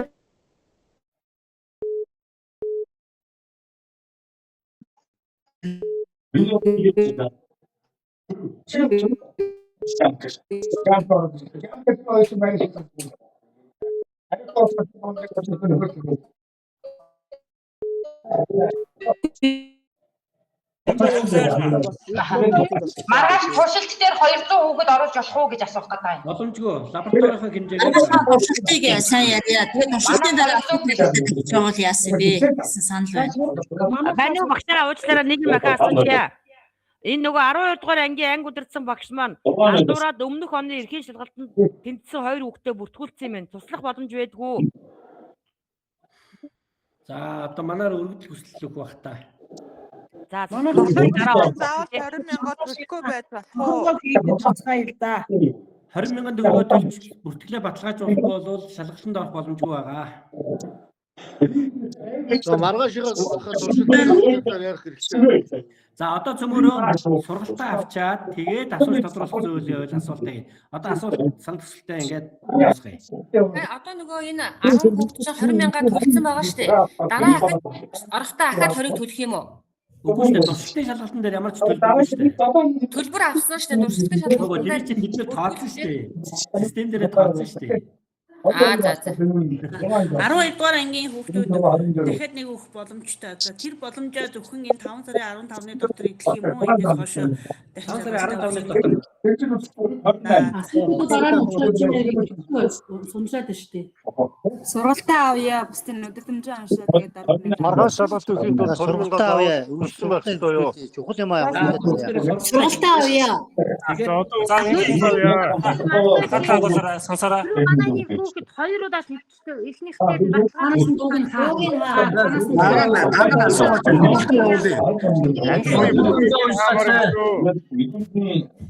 За авшаа манайхаа ингэж би сургалтаа явуулчих. Сургалтаа явуулаад дуусны дараа асуултаа бас нар маань хэлж байгаа асуултаа үргэлжлүүлээд асууж өгөх үү? Сургалтаа явуулаад дуусчих. Тэгээд гайд маань үлдсэн багш нар маань үлдсэж байгаа асуултаа Тэгээ. Шууд мик нь хаацаач юм. Цаг ааж болцсон байна. Тэгээд дуусгая.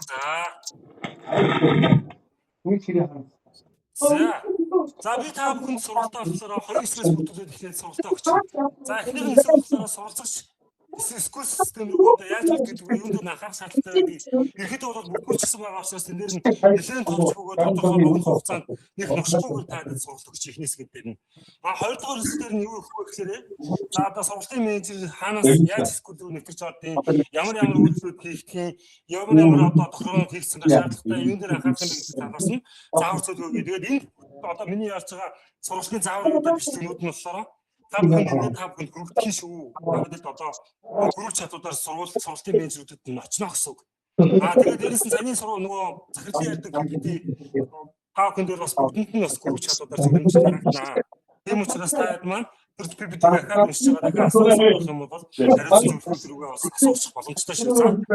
За эхэллээ шүү. За эхлээд суралцагчд маань домаа хийгээ авахаараа шүү те. Google-ийн хайлтанд хэрэгжих шүү. Google-ийн хайлтанд биш. Өөр амар хүмүүс сонсдог байх юм аа.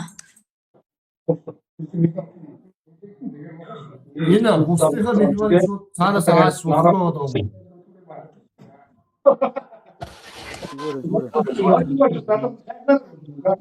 Дөө зүгээр байж тээ өөрсдөө компьютерийн дөө. За одоо багшаа байж байгаа. За. За одоо багшаа байж байгаа. За одоо багшаа байж байгаа. За одоо багшаа байж байгаа. За одоо багшаа байж байгаа. За одоо багшаа байж байгаа. За одоо багшаа байж байгаа. За одоо багшаа байж байгаа. За одоо багшаа байж байгаа. За одоо багшаа байж байгаа. За одоо багшаа байж байгаа. За одоо багшаа байж байгаа. За би бүгдийнх нь дууг хааслаа шүү. За одоо эхлэе. За скулцгийн мэнсэн домаа хийгийг Google-ийн хайлт дээр бичихгүй шүү. Ер нь болоод шүү дээ. Холбоос хүчтэй өөрөө сургуулийн домаа хийгээ бичих хэсэг дээр скулцгийн мэн гэж чинь. Скулцгийн мэн яг зөв дуудлагатаар биш. Одоо яг SK UUL гэсэн тийм хэлбэрээр бичсэн шүү. За тэгээд ингэж бичсэн дараагаар дараах байдлаар та бүхэнд одоо ингээд хуудас маа нээгднэ. Одоо минь санаж байгаа хэлж байна. За тэнгуүлийн хүүхдүүд маань Монгол улсын шалгалт бүртгүүлэх гэдэг энэ асуудлаар дараад бүртгүүлээ үүсгэнэ. За манайхаа бол зүгэл микэ битгий нээгээрээ. Нийлгээ хаагаад. За одоо ингээд хэлбэрийн шалгалтанд бүртгүүлэх үед та бүхэн хамгийн түрүүнд аймаг нийслэлээ сонгосон байна. За эндээс та бүхэн маань өөрсдийнхөө аймаг нийслэлээ сонгосон, дараад нь сум дүүргээ сонгоод хамгийн сүүлд нь сургууль сонгох үед эргээстрийн дугаар оруулах хэсэг гарч ирнэ. За эргээстрийн дугаар дээр маань өөрсдийнхөө эргээстрийн дугаарыг энэ дээрээ бүтгэж оруулаад шалгалт очлоороо дарснаа тухайн хүүхдийн мэдээлэл гарч ирнэ. За би та хэд одоо энэс хойш шууд нөгөө үйлдвэрүүд хийгддэг учраас би заавар зурган зав дээр нь та хэд яриад өгчий. За ингээд бүртгүүлэх очлоор дарсны дараагаар та бүхэнд маань ингээд эргээсрийн дугаар оруулах гэсэн маань ингэж нэгдэх гэсэн сая тайлбарснаар. За эргээсрийн дугаараа оруулаад шалгалт очлоор дарахаар дараах байдлаар хүүхдийн мэдээлэл гарч ирнэ. За хин гэдэг хүүхдийн хин гэдэг овогтой юм тийм хүүс нь харагдаад дээрэс нь аль сургуулийн аль ангийн хүүхдтэй гэдэг харагдана. За тэнгуү та бүхэн маань өргөсүүлэх гэсэн тослуудаар зарснаар дараагийн зөвлөмж хэсэг гарч ирнэ. За энэ зөвлөмжийг заавалчгүй нэг залхуулгүйгээр шууд цаашаа явуулгүйгээр анхаарал тавиулаараа хүүхдэр нь. За зөвлөмжн дээр болохоор энэ нь бол C зураг нь 3 4 гэсэн харьцаатай байх хэвээр. Дээрэс нь нэмэлтээр Т зураг юу хэвээр нөгөө би байцаалт өрний үнэлгээтэй ирээд бүртгэлийн хугацааш хэвлэж ирсэн байх хэвээр гэсэн тийм зөвлөмж байгаа. Яга сайн уншаад анхаарал одоо хүүхдүүдээ анхааруулаарай гэсэн. За энэний дараагаар та бүхэн маань ойлголоо гэдэг төслөөр дарахаар тухайн хүүхдийн өөрийнх нь мэдээллүүд нь дүүс гарч ирээд хүүхд өөрийнхөө C зургийн хамгийн түрүүнд оруулах гэсэн. C зурган дээрээ дарангуудаа шууд өөрийн төхөөрөмжн дээрээсээ шууд зураг апплод хийгээд оруулахлаар зургийг чинь шууд угаасаа цаасан 3 4 хацаатайгаар тэмүүд 3 4 өөрөө шууд оруулаад. За тэгээд мэдээж зураг ямар шаардлагатай вэ тэр тэрийг та хэд сайн уншаад хариулах асуудал байна. За тэнгууд энэ доор чинь нууц үгийн системээс автоматар үүснэ. Та хэд маань шидэ нууц үгийг сайн анхааралтай хүүхд болгоно анхаарал тэмдэглэж авч ирдээ. Энэ бол нууц үг маань болохоор хүүхд маань энэ дээр анхааралгүй шууд явчих. Эрсдэлтэй учраас хүүхдийн гаруусных нь бүтээлтэй дугаараар тийм ээ нээс хэлбэрээр нь очиж байгаа. Нэмэлтээр сургалтын менежер дээр тухайн хүүхдийн эвтэрнэр болон нууц үгийг харах боломжтой хийчихсэн байна. Хүүхд маань өөрийнхөө нууц үгийг бол маш сайн тэмдэглэж зээлс авах шаардлагатай. Үсгийн дургуй уцаараа зургийг дараад авах ч юм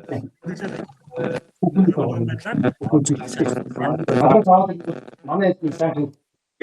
За тэгээд та хадгалах тослоор дарснаар, өрсөлдөх тослоор дарснаар Бүбэй хэсэг буюу төлбөр төлөх гарч ирнэ. Бүбэй дээр та бүхэн одоо биш тийм туршилт шалгалтаас өмнө бүртгэлээ үүсгээд 20,000 төгрөг төлнө. 20,000 төгрөг нэг удаагийн одоо Монгол хэл бичиж шалгалт чинь хураамж төлөх шүү. Та хэд маань ингэж хураамжаа төлбөрөд хэл бичиж одоо оролцсон гэсэн тийм мэдээлэл гэж энэ дараагаар та туршилтын шалгалт тэрний дараагаар яг та хэдийн сонгосон өдрүүдээр хоёрын дагуу шалгалт болохоор шалгалтаа өгдөг гэсэн бэ. За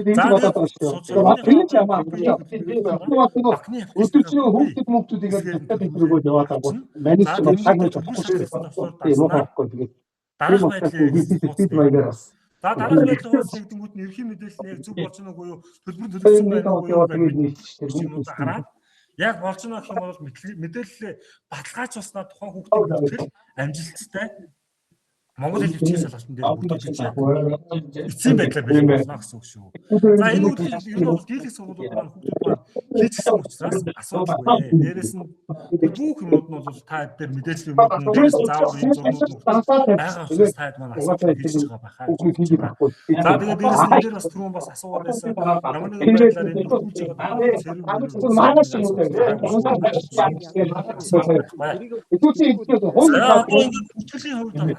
одоо сургалтын менежүүд маш сайн анхаарал хандуулаад миний дэлгэцрүү сайн хараад яваарай. За сургалтын менежүүд маань SQL систем рүү дамжиж орохдоо илүүд системээр дамжиж байгаа. Ямар нэгэн байдлаар ишэдээд тус нь одоо тийм шууд ирэх үедээ тус нь хахад шууд ордог тийм юм бол байхгүй шүү. Яг өөрсдийнхөө ажилтдаг талбар буюу системээрээ дамжуулаад за сургалтын менежүүдийн хувьд ямар нэгэн тодорхой хийхгүйгээр баруун дэд болон таны профайл хэсэг хатж байгаа. Профайл хэсэг дээрээ дарангууд SQL сегмент нэвтрэх гэсэн юм тавьсан. За тэгээд дээрэс нь сургалтын менежүүд маань мэдээллийн технологийн багшнаа болох харин тохиргоо хийж өгч SQL сегментийг нэвтрэж авах. За мэдээлэл технологийн багш нартаа яаж хаанаас тохиргоо хийх вэ гэхээр зүүн талын зэснүүд дотор чинь багш гэсэн. Энэ дотор багш нар гэж байна. За багш нар гэж дараад авахлаар багшийн мэдээлэл хамгийн асуулт сегмент ирэх гэсэн. За манайхаа Мики битгий нэгээрээ яриан дундуур битгий нэгээрээ асуух зүйл авах юм бол миний сургалтын дараа нэгэд асуугаарай. За тэгэнгүүт багш болгоных нь нөгөө мэдээллүүд гардаг шүү дээ. Та маань энэ дээрээсээ одоо багшийн мэдээлэл байна уугүй юу? Дээрээс нь засварлах, дээрээс нь нууц үгийн сэргээх, дэвтэр нэрийн хүртэл харах тийм таны ажилтдаг хэсэг байна. Тэрний чинь ард дээр SQL эмээний ирэх гэсэн чек нэмэгдсэн. За энэ дээр болохоор та хэд маань болохоор одоогоор та хэд дээр шинжилгээ хийгдэггүй байхгүй. Одоо та хэд яг нэг сургалтын дараагаар энэ шинжилгээ ороод ирж байна. За тэгэнгүүт та хэд маань яг мэдээллийн технологийн багш нараа энэс яг сонгож чеклээд хадгалцсан ингээд орчин. За ингээд чеклсэн чектэй багш нар маань SQL сегмент рүү нэвтрэх боломжтой бөгөөд хувийн мэдээлэл дээр нь SQL рүү нэвтрэх гэсэн тийм сонголт гарч ирдэг. Дээрээс нь болохоор та яг SQL рүү орохдоо бусад гэсэн сонголтууд багш өөрийнхөө ихээр оронгуудаа бусад гэсэн сонголтууд одоо нөгөө ихнүүдэл шоп мэрсийн зэрэг интерфейс хийж хажууд дээр нь SQL сегмент гэсэн ийм нэвтрэх гэсэн хэсэг зэс нэмэгдэнэ гэсэн үг байна. Багш нар дээр маань мэдээлэл багш нар дээр. За тэгвэл одоо мэрсийн багш нар сургалтын менежмент болохоор өөрийнхөө хувийн мэдээлэл SQL сегмент дээр дараад авахлаараа шууд дараах байдлаар шууд ингэж нэвтэрч орно. За та хэд сайн хараад аваарай. За ингэж нэвтрээд оронгууд ийм хууц нэгдэн. Сайн хараад аваарай манайхаа. Гэтэ энэ заавар үдирчлэгээ та тарах учраас ер нь бол асуудал гарахгүй. Та зүгээр ихэд өөрөө зүгээр үдээрээ хараад авах гэж. За тэнгууд сургалтын менежүүд маань ихний хэлсэн сургалтын мэдээллийн технологийн багштайгаа нийлж хагаад шалгалт авах өрөө тархимууд ажил бүртгэн. За баруун дэд болон тараад шалгалтын өрөө бүртгэх гэсэн төвшөр байгаа. Энэ дээрээ дарангууд дараах байдлаар өрөө бүртгэх гэсэн ийм сонголтууд гарч ирнэ. За энэ дээр болохоор та хэд хичээлийн байрыг бүртгэх тийм ээ. Олон хичээлийн байртай сургуулиуд төр бол тийм ээ хичээлийн 1-р байр, 2-р байр гэдэг ч юм уу тийм ээ. Алис зүгээр ганц хичээлийн байртай бол зүгээр шууд хичээлийн байр маяг гэж бүртгэж чинь гэсэн үг. Ер нь бол ямар нэгтэй явж иргүй яг тэргээр та хэд өөрсдөө бүртгээд энэ дээр оруулчихна гэсэн. За тэгмүүд нь шалгалт авах өрөөнийхөө нэрийг болохоор химийн лаборатори, танхим тэгээд тэргээрээ хүртэл бүртгэж оруулж байгаа мэдээллийн технологийн клуб одоо юу гэдэг тэгж оруулж болно. Аль энэ хэсгийг бол бүртгэхгүй орсон ч болно. За зөвөр би шууд энэ дээр зүгээр шууд кабинет гэж бүрдсэн ч болно гэсэн үг байна. За тэгмүүдийн өрөөний дугаарыг бол та зааварч оруулж байгаа. Хэдэн тоод өрөө гэж явдгийг 101 гэж явдаг юм уу? Хэдэн давхартай 201 301 тийм ээ. Давхруудаараа та хэд сургуулиуд чинь анги танхим болгон чинь өрөөний дугаартай байждаг. Өрөөний дугаараа та энэ дээр оруулж байгаа. Дээрээс нь тухайн яг одоо таны бүртгэж байгаа анги танхим дотор нийт хэдэн компьютерт хөрөмж байрлуулах вэ гэдгийг та эндээсээ сонгож өгнө. За одоо шиг юм бол одоо тэр нөгөө хорон бүк гэдэг юм уу, аль эсвэл яг нөгөө цөөрөн компьютер байдаг юм уу, ноутбук байдаг юм уу, тэрийг тоогоо энэ дээрээ тавьж оруулж өгнө гэсэн. За ингээ оруулаад өгснийхаа дараагаар энэ тайлбарыг оруулсан ч болно, оруулах байсан ч болно. Хорон бүкээр дан хорон бүк, аль эсвэл одоо нөгөө цөөрөн компьютер одоо нөгөө хорон бүк холилдсон мэлсэн тэргээ тэр тайлбарууд байна, тэрээ оруулж өгч болно гэсэн. За энэ мэдлэлээр мэдээллүүдийг бүгд дуусны дараагаар та хадгалах товчлуураа дарна. Хадгалах товчлуураа дарахад танд таны бүртгэлтэй өрөөний дугаар чинь буюу нөгөө камит танхим чинь гараад ирнэ. За камит танхим гараад ирсний дараагаар та энэ үйлчлэг камит бүртгэлтэй камит дээр чинь тийм ээ ширээний зохион байгуулалт гэсэн засаг. Энэ дээр дарж орж байгаа тухайн одоо камит танхим дотор тийм ээ ширээ маань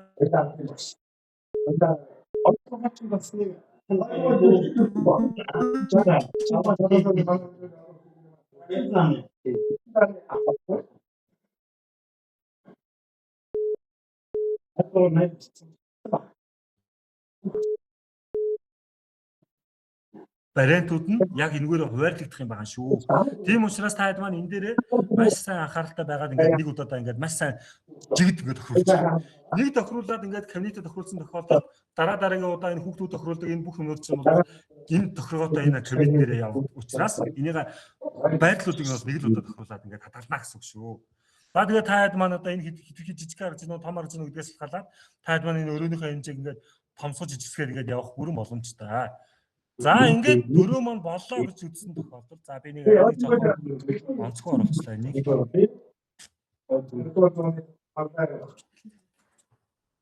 Ингээд жоохон зэгцэгээр нь явуулчих. За ингээд хадгалсан. Хадгалах төвслөөр дарангууд ингээд зохион байгуулалт амжилттай болгогдлоо гэдэг өрөө чинь асуудалгүй болж байна гэсэн үг. Анги танхим тэр нөгөө комьюнити бүх юм чинь хуваарлагдаж болж байна гэсэн үг бай. За тэгэнгүүт та хэд маань дараа нь хуваар гэдэг эндсэн дээр дараа дарахлаа. Хуваар болохоор автоматар цаанаас бүх хуваарууд ингээд хийсэн харагдана. За одоо ер нь бол нөгөө боловсролын газраас тийм ээ ерөөхдөө өдөр цаас өгсөн 3 сарын 14-өөс 5 сарын 12-ны хооронд өглөө 10 цагаас өдөр 14 цагаас ингээд авагднаа нийт 100 минутын хугацаатай явагднаа гэх бүх юмуд ингээд тохируулчихсан байгаа учраас энэ хуваар та дээр зүгээр харагдах юм. Хардангууд та маань өөрийнхөө энэ хувааруудынхаа одоо энэ анги танхимуудынхаа энэ одоо чинь цагийн хуваар дээр дэлгэрэнгүй гэсэн төслөр байгаа. Энэ дээр нь дараад орохлоор дараа нь ингэж харагдана. За энэ цаадгүй та хэд маань шүү дээ энэ дээр бүртгэлтэй одоо өрөө танхимд нь хуваарлагдсан хүүхдүүдийн мэдээлэл харагдах юм байгаа юм. За энийг та хэд маань түр өгчих. Одоо та хэд маань шалгалт бүртгэх гэсэн төслөөр шалгалт бүртгэх гэсэн төслөөр. Шалгалт бүртгэх гэсэн төслөөр дараа дарахлаар эхний энэ хэсэг дээр болохоор бүртгэсэн таны бүртгэж оруулсан анги танхим өрөөнд чинь харагдана. Доошоо жагсаалтаар ингээд хэдэн танхимуд байж байгаа 7 танхим байж байгаа юм уу 3 танхим байж байгаа юм уу 2 танхим байж байгаа юм уу яг тэр нь ингээ харагдчих. За тэгэнгүүт нь та хэд маань энэ дээр ийм үйлдэл хийх. За мэдээж ойлгомжтой анги танхим өрөөгөө буюу тэр одоо 30 компьютертэй тэр ангиа сонгочихно. Сонгосныхоо дараагаар аль өдрөө гэдгийг та хэд өөрсдөө тохируулна. За энэ дээр түрүүн та хэд маань бас ерөнхий зөвлөмжлөрийн мэдээлэл хүргэсэн байгаа бох тийм ээ. Ингээ та хэд сургуулиудаа ингээ нийт сургуулийнхаа одоо өгч байгаа шалгалт өгч байгаа хүүхдүүдийн тоо гаргаад ингээд одоо ингээд өөрсдөө ингээд зохион байгуулалтанд нь оролоод ингээд хэдэн сарын хэдний өдөр хэдэн цагаас нь ингээд яйл ээлжинд нь оруулж авах юм гэдэг бүгдийг нь өөрсдөө одоо ярилцаад өрөө танхимд нэг хуваарлаад ингээд шалгалтаа аваарай гэдгсэн шүү дээ. За тэрийг нь сургалтын менежерс ингээд тохируулах боломжтой юм. За тэнгуүдээ энэ хамгийн сүүлийн хэсгээс нь болохоор хүүхдүүдээ сонгож авах юм. Одоо эндээс ингээд сонгох хүүхдийн боломжтой хүүхдийн тоо 30 хүүхдээр гараад ирэх юм бол тэр 30 хүүхдээ 30-ыг ингээд сонгож болно. Бүгдийг сонгоод ингээд явах юм бол хүүхдийн тоос моос хитэрсэн ингээд юм учраас энэ ингээд яг 30 хүүхдэд тааруулаад ч юм уу тийм ээ. Яг л эндээс 30 хүүхдийн анги танхим байгаа учраас яг 30-аар хязгаарлагдчихж байна гэсэн үг. За ингээд тэр бүх хүүхдүүдээ оруулах хүүхдүүдээ бүр ихнээс нь ахуулаад ингээд тохируулчих юм бол дараагийн удаа энэ хүүхдүүд маань итгэхгүй төлөвтэй буюу нөгөө тухайн хүүхдийн болохоор ямар нэгэн анги танхим өрөөнд хуваарлагдсан байдалтай тань харагдах юм. За ингээд хуваарлагдаагүй хүүхдүүдээ бол чеклээд ингээд хадгалаад явчихна гэсэн. За ингээд бүх үйлдэлүүдээ хийгдээд боллоо. Одоо нөгөө 30 хүүхдүүдээ би одоо ингээд чеклээд ингээд бүртгэцлээ гэж үзэх юм бол дээд талд байрлах бүртгэх гэсэн төвчлүүдээр дарнаа. За би та одоо ингээд бүртгээд явж байна 19 хүүхэд 20 ингээ 22 хүүхэд. За би ингээ 30 хүүхдээ ингээ бүртгэчихье. Шууд бүр яг дараалал ингээ холио шууд эхнээс нь 30 хүүхэд бүртгэчихье. За ингээ 30 хүүхэд бүртгэчих юм бол бүртгэх гэдэг төслүүд дарснаар амжилттай бүртгэлээгээ тухайн 30 хүүхдүүдээр өрөө танхим болон анги нэг одоо тэр огноонууд нь хуваарууд нь бүх юмуд нь тохиох тэр очичих юм. За ингээд бүртгэснийхаа дараагаар та бүхэн маань одоо жинхэнэ нөгөө хуваар гэдэг дээр очиод саяны нэг бүртгэсэн өдрийнхөө дэлгэрэнгүүдээр дарахлаар гэсэн ямар өдрөд сонгосон бэ? Энийг сонгосон 5 сарын 16 сонгосон уу? За ингээд дэлгэрэнгүүдээр сонгохлоор биш байна да. 5 сарын 2 байсан. 2. 2 байна. сарын 2. 5 сарын 2-ыг сонгоцсон байсан аа нэ тий. За ингэж харагдана. За ингээд таны тохируулсан ингээд хүүхдүүд чинь тийм ээ өрөөтөөгөө ингээд бүгд ингээд харагдана гэсэн. За тэнгуүтийн энэ та шидэ шалгалтынхаа өдөр суудлыг хуваарлахаас өмнө та хэд маань энэ дээр харагдаж байгаа юм. Дээр харагдаж Мика хаагаад Мика хаагаад. За энэс би ачаа. Сонсогдсонгүй шүү. За одоо хинээс нь. Таанаас Мика хаалтаа тэгээд сургалтын хамтлагын нийлтэй ямар төвөгтэй юм бэ? Мика хааж байгаа багшаа дундуур нь багш нар өөрсдөө нийцээд шүү дээ багшаа. Таанаас нийтээр нь хааж болно шүү дээ. Вэ нийтээр нь ингээд багшаа хаагаад байна би. Ямар сонж юм бэ? Гол юм аа гэс ярил та. Гол юм ярьж шүү багшаа энэ чухал юм шүү. За ингээд хүүхдүүдээ ингээд бүртгээд дуусны дараагаар хүүхдийн мэдээлэл энэ дээр ингээд ороод ирсэн харагданаа.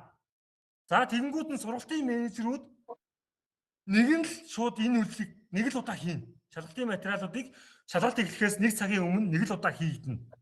За одоо энэ дээр ингээд дарангуут нэг хугацаа болоогүй байгаа учраас энэ дээр ингээд улаан буюу нэг хугацаа болоогүй юм шиг мэдгэл харагдана. За харин тэр яг хугацаа болсон тохиолдолд буюу яг шалгалтаа өгөх хугацаанаас 1 цагийн өмнө сургалтын менежер нэг л удаа нэг л энийг хийн. Одоо мэдээллийн технологийн багш нар энийг ингэж хийхгүй гэсэн үг. За ингээд энийг сургалтын менежер хийнгүүд энэ дээр шалгалт нь орж ирнэ. Одоо энэ дээдлэлт хэсэгт гэсэн үг. За тэнгууд нь шалгалт нь ороод ирэнгүүд эндээс нь эсэний хуудасаа хэвлэж авнаа. Одоо нөгөө эсэ маань нөгөө нэг тусгай юм QR кодтай хуудас ар үргүү хэвлэгдээд тэрийг хүүхдүүдэд тарааж өгөө тэн дээрээ эсэгээ бичнэ гэдэг байгаа шүү дээ. Тэрийг эндээс мэдээллийн технологийн багш нар энэ шалгалтын материал татгсны дараагаар хэвлэнэ. За хэвлж авангууд нь эхний хэсгээ хийж байгаа тохиолдолд тийм ээ бус тухайн хүүхдүүдтэй эсэний хуудасаа тараагаад өгчихнө. За эсэний хуудасаа тараагаад өгсөний дараагаар мөн адилхан бүтгэлийн хуудсыг эндээс нь хэвлж авах боломжтой байна.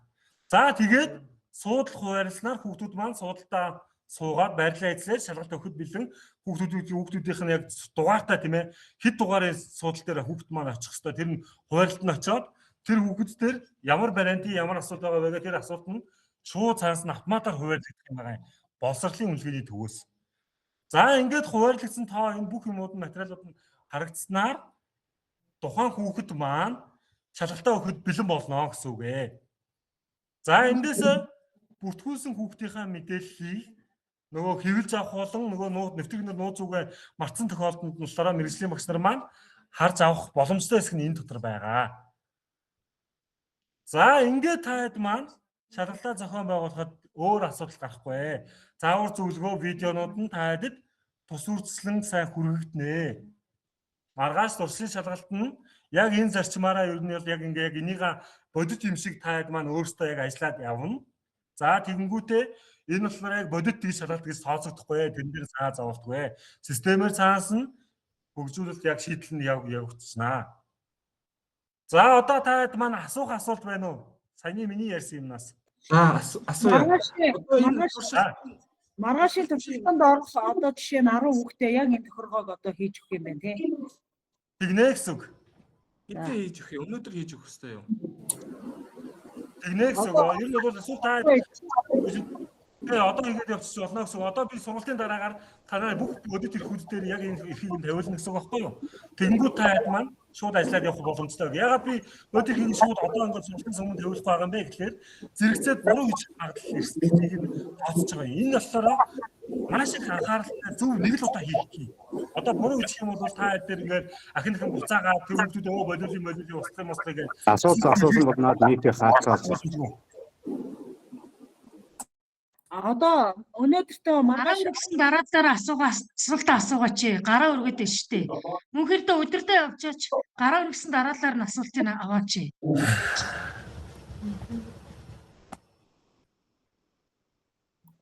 За тэгвэл майка гэсэн мэйлтэй асуугаарай агшаа. маргааштай орох хүүхдүүдийн тохиргоог хийчээд бусдын дараа нь яг жинхэнэ шалгалтанд нь орохоос өмнө хийчих болно үстэй чиглэх хүүхдүүдийн. Болно агшаа болно. За дараад нь хорлогс асуугаарай. Асуултаа дараа нь бол одоо яаж гарна? Юу л сайт руугаа орохын тэр заавар мавар авмаар биш. Тийм ээ. Байж болохгүй шүү. Яа сайт руу орохын чинь багсаа би дөнгөж сайт Мөн хайлтж сая ярьчлаа шүү дээ. Шалгалт өгөхдөө ямар сайт руу орох юм? Ямар чинийг юм бэ? Дөнгөж сая яриад дууссан ч дээ. Яагаад бусдаа ингэж сонир. Зарим нь ямар ихнэр юм бэ? Манай багшаа нэг асууж байгаа. Одоо нэг туршилтаа шалгалт өгсөн хүүхдүүд маань одоо өнөө өрөө би ингээ бүртгэж штэ тий. Тэгэхээр дараа нь жинхэнэ шалгалт өгөхдөө бол бүртгэл нь байж гэнэ гэсэн үг үү?